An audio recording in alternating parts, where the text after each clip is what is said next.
Hey guys, welcome back. Got a video for you this week about why I was right about COVID.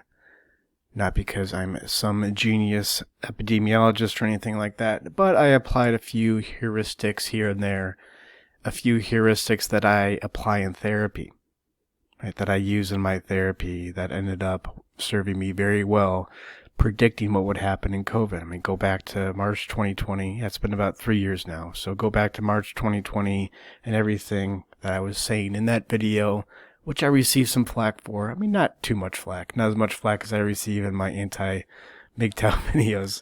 I mean, you guys are pretty smart. You get what's going on.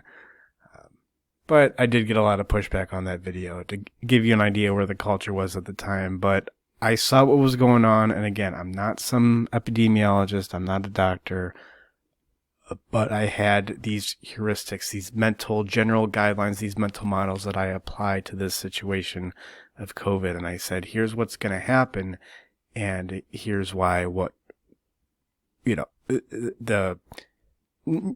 about COVID, but about the COVID response, why it's going to be an issue. So let's use this as a point of reflection. I mean, likewise, if you were wrong about COVID, if you thought we had a lockdown and everybody needed to get vaccinated and we're going to vaccinate our way out of this, maybe an apology would be appropriate. You decide that.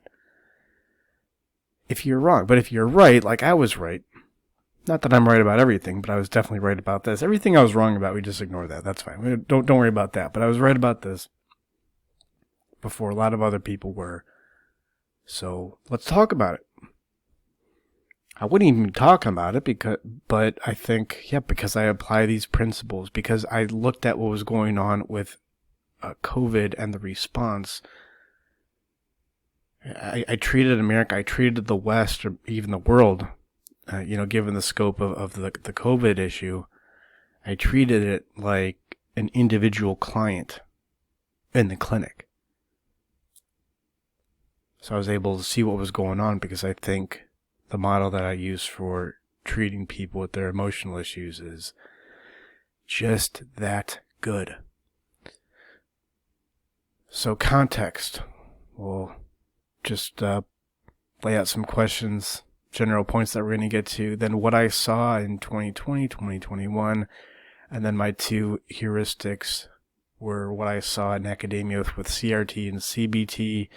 And then the main heuristic was how a complex works. I understand how a complex works, so I understood how COVID was going to happen.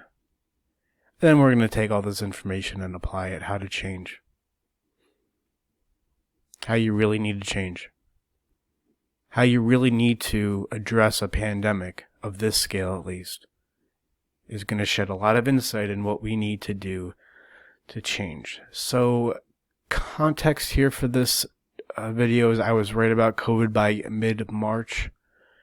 Not that I wasn't scared at first, especially in February when those videos were coming out of China of people just walking down the street and collapsing over. It turned out to be propaganda. I mean, not propaganda, because propaganda is the truth.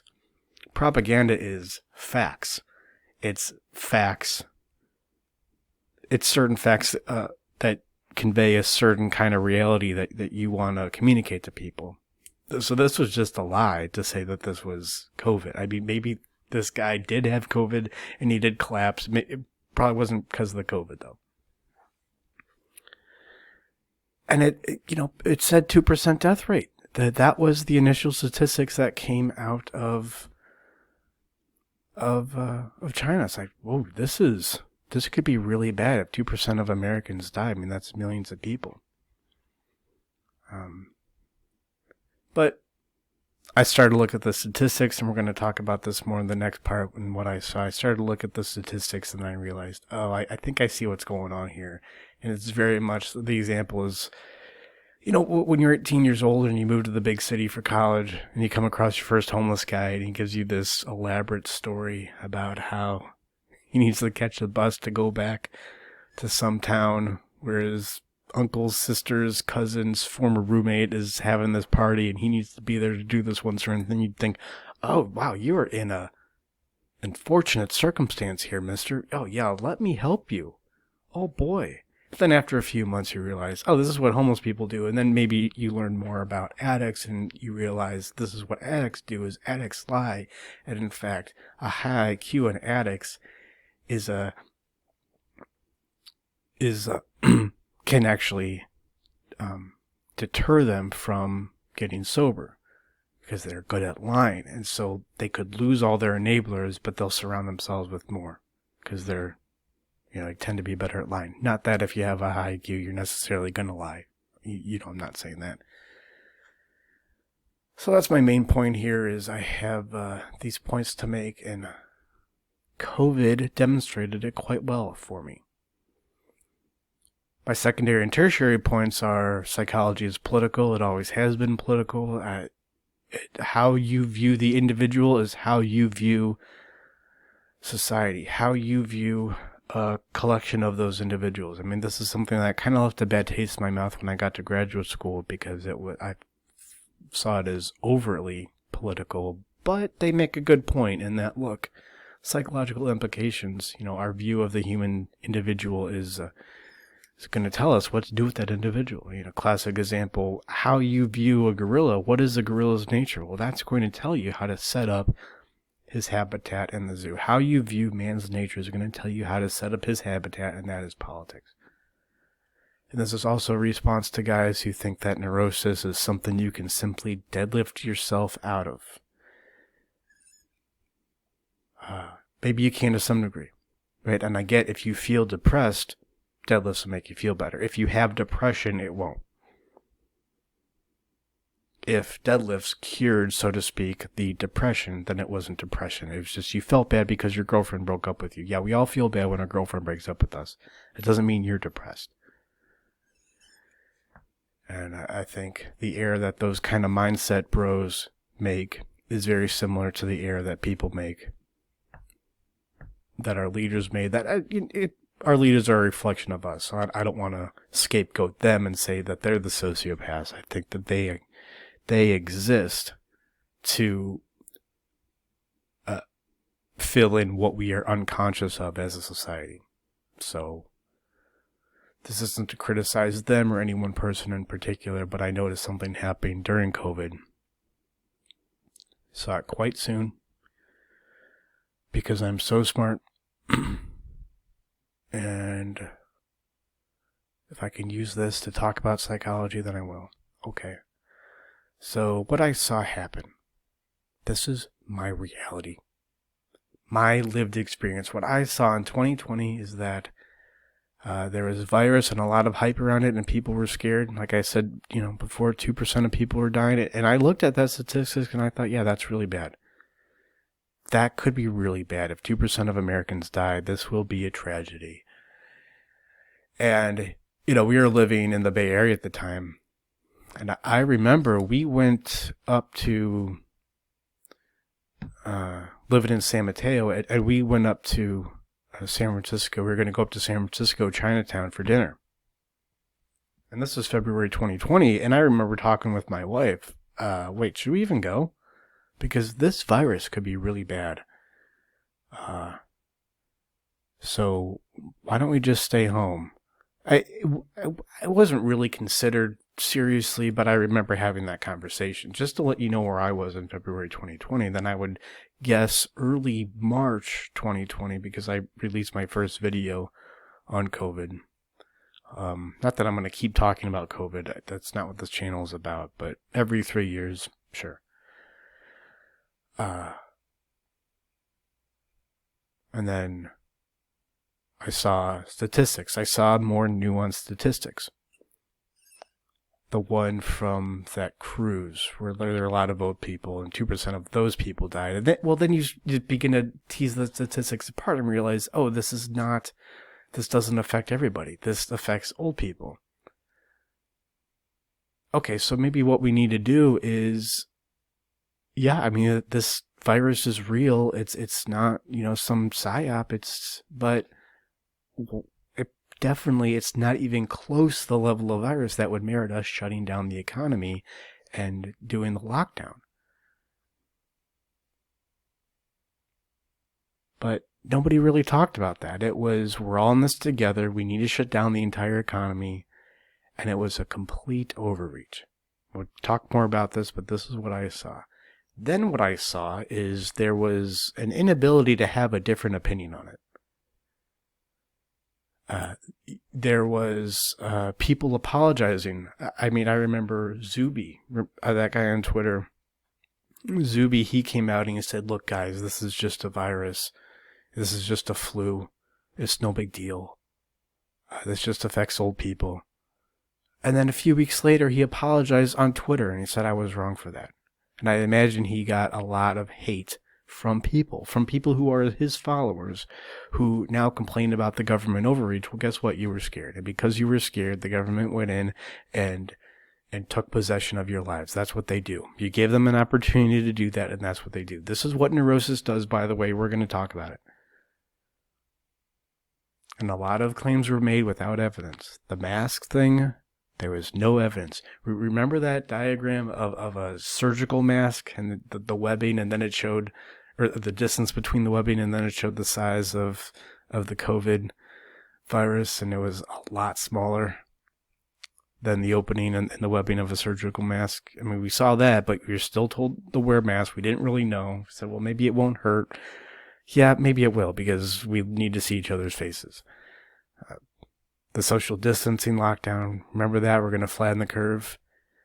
Now, I'm not Mr. Epidemiology expert guy. I'm not Mr. Statistics guy, but even I know enough to know that that is not how pandemics respond to any kind of treatment. Even if you were to take people and put them each in their own bubble, you still wouldn't flatten the curve. Viruses, pandemics don't respond to that. Don't respond that way. This was originally a Chinese communist idea that we took on. We became China. You're not going to flatten the curve. We don't need to flatten the curve. This isn't deadly. This is possibly deadly for a certain segment of the population. And that's it. And then there's the sensational press, which is nothing new. But I think that was a reflection of the fear that was going on. And I realized, oh boy, we are getting way off base here. And I remember the one headline I saw was there's a 9/11 every day. Meaning 3,000 people are dying every day. We're reporting 3,000 people die every day because of COVID. Maybe they just have COVID. We don't know. It came out later. We were just reporting that. And of course, what's the average age of death of people who die from COVID is 82. Life expectancy is 78. You can see the sensationalism of 9/11 every day. That's how propaganda works. It's not technically a lie, but you use facts to hide a deeper truth there. So that's what I saw in 2020. Then in 2021, I saw the vaccines were pushed, again, without evidence. In the FDA approval process, they withheld some evidence. Wait, that could be an issue, right? And then, of course, the vaccine mandates. Why would you need to take a vaccine that there's no proof that it stops transmission? People said it did.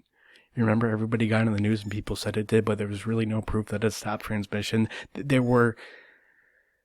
Now, to be fair, I think they made an educated guess, and they just kind of guessed, yeah, it probably does because of the antibodies it created, but they didn't know. Which that wouldn't have been such a big deal, but then there was no emphasis on treatment. Example, weight loss. They called ivermectin, which is a miracle drug, they called it horse paste. Nobody talked about vitamin D. I mean, Joe Rogan does, but anybody from any corporate journalist would never talk about vitamin D. And then I remember hearing this phrase a lot is, don't do your own research. Remember that? Doing your own research, that's cringe. Oh, really? You're going to do your own research about this? Now, look, I mean, I understand the point there that maybe a lot of people shouldn't be doing their own research, but I don't know. People can read.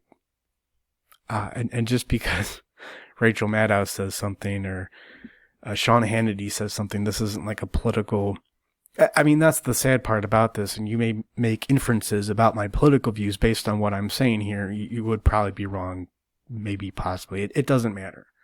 But the sad part is this became a political issue when really it's just a left-right political issue.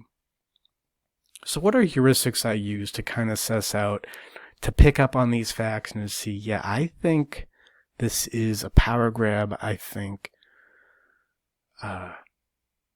COVID is real, but it's being used as an excuse to take ever more control of our lives, not unlike the Patriot Act, which I lived through. I mean, I saw that happen in college, and I see the same thing happening now at the Restrict Act. I don't know what's going on with that. I haven't been keeping up. But so what I saw in not college, but in graduate school, is that there were these philosophies pushed. I'm going to bring this back into how I use this to decipher what was going on with COVID, and more importantly, how this goes on in each of us, in our own neurosis. So I saw critical race theory, and I saw that this approach to psychotherapy pushed a political agenda. There was really no good evidence for it. There were people who created, but the thing with psychological studies and why it's not a science, it's a soft science, if anything, it's more of a philosophy. I could create any study that says anything I wanted to say in the psychological field, especially sociology. So when you get money from the National Science Foundation, for instance, the National Institute of Health, probably not the National Institute of Health, but the National Science Foundation, the American Psychological Association, these are these are, in a sense, government bodies because they get a lot of money from the government. So if there is a certain agenda that they want to be pushed, you will get money to do certain research that indicates an outcome that they want to push this political agenda of Marxism. Now, where does Marxism come from? That comes from 200 years of really bad philosophy. We don't have to get into that. I have notes on the history of philosophy on my website. Go check those out. But I also saw cognitive behavioral therapy pushed. I mean, the first year I was in graduate school, I kind of just believed that cognitive behavioral therapy was the best way. Until I started to work with people, I developed my emotional diagrams, which indicates how to talk through emotions, which indicates the proper role of therapy, or how therapy is really supposed to work. But I saw the same thing with cognitive behavioral therapy. So critical race theory pushed a political agenda, cognitive behavioral therapy, and all the money, all the grant money given out for research that proves cognitive behavioral therapy works. That pushes a status agenda. I mean, because what that says is, look, psychology, it's really more of a science than you think it is. Of course, this goes back to the Cold War, the establishment of the National Science Foundation. Not just that, but you saw a huge uptick in science, in government-backed research, because it was a Cold War. And we need to be more scientifically advanced than the Russians. And there's this huge money grab, and what psychologists said is, oh no, yeah, we're science too. We need some of that money. Look, there's this more scientific way to, that psychoanalytic stuff, we don't need to worry about that. There's this more politically advantageous way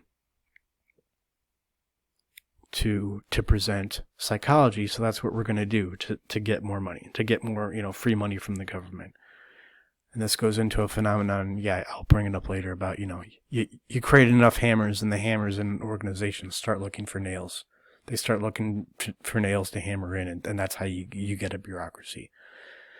So what we have here in the critical race theory and cognitive behavioral therapy is you have people starting with an end in mind, people starting with a solution that fits their worldview, and then they find the evidence to get to this certain, you could say, worldview, certain psychological state.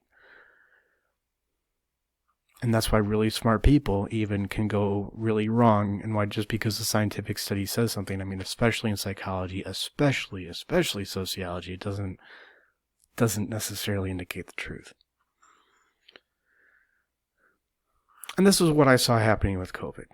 It's the same thing.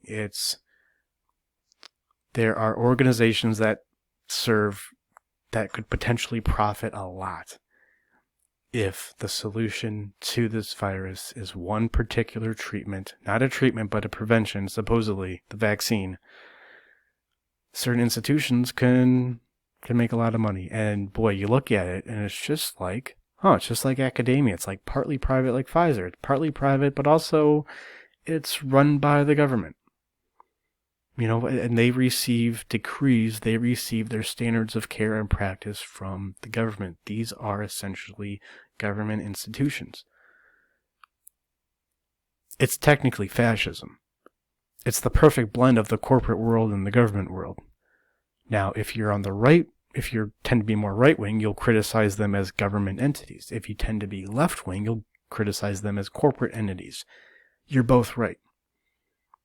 It's incomplete, but you're both right.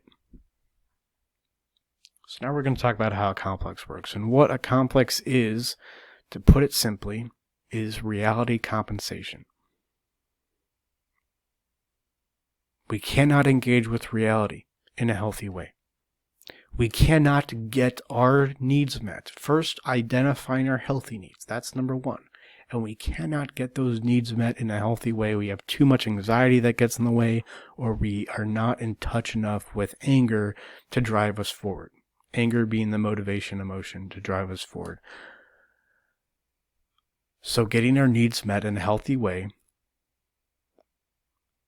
in the context of reality is just difficult. And that creates a lot of stress. It especially creates a lot of stress when we don't even know how to do it. When getting our needs met, it's complex on top of being difficult. Now, I can't do anything about making it less difficult, but I can definitely make it much less complex. I can make it much less simple. So when you don't get your needs met, you know exactly what happened. It's clear as day and jumps right out at you.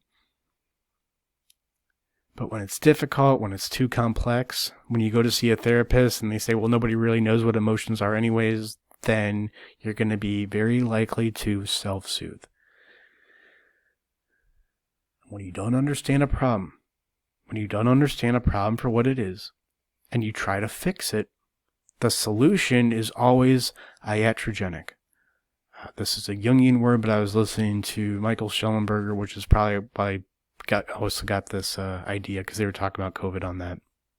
I was listening to the Michael Schellenberger episode of Rogan, and he used that word iatrogenic. I'm like, oh yeah, Jung uses that. It's a great word. I'm going to bring it up here.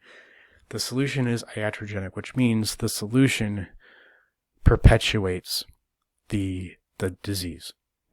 The solution perpetuates the problem. And this always happens. This necessarily happens when you don't understand the issue for what it is. Because when you don't understand the issue for what it is, whether it's a psychological issue, depression, or it's a virus, it's a pandemic, it's a looming pandemic. When you don't see what the issue is, any attempt to fix it will necessarily be symptom management. So it not only prolongs the issue because you're really not dealing with the cause, but also it begins to obscure the issue. And now you will start to work to get that self-soothing to symptom manage at the expense of figuring out the issue for what it is. And this is how regulation of the healthcare industry creates more corruption. It's how a poor regulation, a dysregulation, I should really say a dysregulation of the healthcare industry, not a healthy regulation, but a dysregulation of your psychology system, the system that, the psychology complex creates more corruption, and it will inevitably do so. So why does it lead to corruption? Why does regulation lead to corruption? We'll talk about how this works on a system-wide scale and a healthcare scale, and then we'll bring it back to the individual. Well, you notice a problem with a system, And it could be as simple as, look, people don't have health care. Let's fix it, which that may in fact be a problem. And that may need to be fixed. But when you don't understand why people don't have health care, the solution is going to be, of course, iatrogenic. So you start telling doctors what they can and can't do. And these standards become, So then you get standards of care. And these standards of care are created by doctors, that's true, in these institutions like the National Institution of Health. But there are bureaucrats too. And this leads to, standards of care. I mean, that seems like a good thing, but it's actually hugely detrimental. It has been. I mean, that's the thing with the opiates. The opiate epidemic, we think it was doctors being greedy and taking money from pharmaceutical companies. No. I mean, the pharmaceutical companies fund the National Institute of Health. They give them money. And the National Institute of Health tells the doctors what to do. But the National Institute of Health and organizations like that, they create these things called standards of care. And the standard of care at the time, in the 90s and aughts, was if somebody's in pain, you treat the pain. And they were idealistic. It was very utopian. We're going to go around and we're going to rid the world of pain. And it actually became unethical to not do this. Like, you think these doctors are going around going, we're going to make so much money here. No, it's not about that. They had to do it. You see, it's the same issue now with the homeless epidemic, which I always gripe about. It is because of regulation, because of bureaucrats, because of utopian bureaucrats. Doctors, they were psychiatrists, but they're bureaucrats in the sense that they have more control over your life than you have. That they're going to tell you what to do. They're going to intercede in your professional judgment. I mean, intercede, right? Intercession. I mean, there's the implication there, the symbolism there is overwhelming. They're going to intercede and tell you what to do. And this is why you create enough hammers. And these hammers will find nails. If you create government bodies that treat a pandemic, and a lot of epidemiologists going around, trying to treat a pandemic, they will create nails. They will create a pandemic. So you take away the doctor's inability to practice, and see, now you're working to satiate the demands of the bureaucracy, not to deal with reality for what it is, not to treat the patients. That's why we weren't concerned with treatment. You weren't allowed, during COVID, you weren't allowed to, and it's still this way, you aren't allowed to treat the symptoms. Monoclonal antibodies, that turned out to be really effective. You couldn't do that. Not at first. Not at first with COVID. You couldn't tell people about that. You couldn't use steroids. It worked. It definitely worked, but it became the standard of care that you weren't allowed to do that.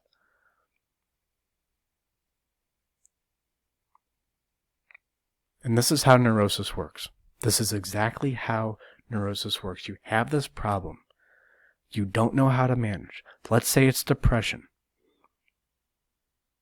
Real depression. Not your girlfriend broke up with you and you feel depressed. Now what do? You go to somebody and they don't really know what anger is and how that relates with sadness. They kind of do. But also, they see depression as just this state that you can think your way out of or feel your way out of. You have a thought you don't like, change the thought. You have an emotion you don't like, change the emotion. You have a mood you don't like, change the mood. Go to the gym and do deadlifts. And this invariably kicks the can down the road and aggravates the problem, which is the depression and inability to regulate anger, and inability to manage anger as it is in reality. It's a turning away from reality to support the bureaucracy that is the neurosis. And the bureaucracy feels good. It feels good to convince yourself that if you can just go to the gym and deadlift hard enough, then the depression is gone, or change your thoughts hard enough, or do affirmations hard enough, then the depression is gone. Or approach enough girls. You just gotta approach enough girls, bro. And look, it's of course, if you have a fear, you need to confront that fear, but what is the fear? Is it of women? Is it of talking with women? Yeah, probably. I mean, that's how it appears, but can be layers there. And until you understand what that is, you create these so-called standards of care in your own psychology, and you invariably perpetuate the problem. I think we approach neurosis, so this goes to how to change, it's a political point, but it reminded me because we're talking about something that's political that I know technically shouldn't be, but we approach neurosis like we view the president. Every election cycle, we want our guy from our political aisle to get in to change things, because that's going to change culture and that's going to have this huge impact down the line, and it's just mostly not true. Not that the president doesn't matter, but he's not in charge. There's a system in charge. There's a system of emotional mismanagement that's in charge. So you read one self-help book, you go to one cognitive behavioral therapist, and you think that's in charge, you think you are in charge, you think what you would typically see as your ego, you think that's in charge. No, it's not in charge. It's in charge to some degree, and we need to use that ego to, your conscious awareness to figure out what's going on, but you can't just make yourself do something. You can't make a system do something that it isn't built to do. It's built to sustain itself. The neurosis is built to perpetuate itself. And until you get at the root of it, the solution is going to be iatrogenic. And the root of it is, of course, your emotions and how they work. Emotions have a certain structure, and because they have a certain structure, we talk through them in a certain way. And when we talk through them in a certain way, we can figure out the 1 or 2, maybe 3 missteps you make that lead to the problem, or that lead to what you think is the problem. It's really just the symptom. It's not the problem. So we first need to get painfully clear about what that is. And unless you do that, you're just going to have these huge bureaucracies, these huge psychological bureaucracies come up, and you can feel good and you can feel like you're doing something, but it doesn't mean you are. You're just making yourself feel good. Eventually, the truth comes out. And eventually you realize, I can't deal with this issue simply by deadlifting. I feel good in the short term, but I turn into a robot. I can't deal with my problems with women simply with game. Though learning game can help you, and that can definitely work, and it's alluring, right? Because guys will use game and they'll have success with women short term, but then it's like, I can't have a relationship with the woman. Yeah, because everything that you're doing to have quote-unquote success with women is contraindicated in having a healthy relationship. You're actually just presenting as an attachment disorder that's triggering this girl's attachment disorder. And it works, and, she'll sleep with you. It's like, oh, what's going on with this guy? He's not like any other guy. I need to sleep with him to find out what's different. That'll work, but it's not a basis for a real relationship, which is what you want. So you can't just, you can't just assign a government bill to fix things. You can't just stick to some regimen that Jocko Willink says to fix things. That can work if you really don't have a problem to fix. But if you do have a problem to fix, and in my experience, most of us do to varying degrees, then you need therapy. You need proper therapy. You need to learn how emotions work and how to talk through them. That's what we can help you with here. InlessEmpire.com/schedule. Thank you guys. Thank you for joining me in this self-congratulatory here. Haven't pat myself on the back yet. Self-congratulatory video. And remember, can't deadlift your way out of depression, and you can't regulate your way towards progression.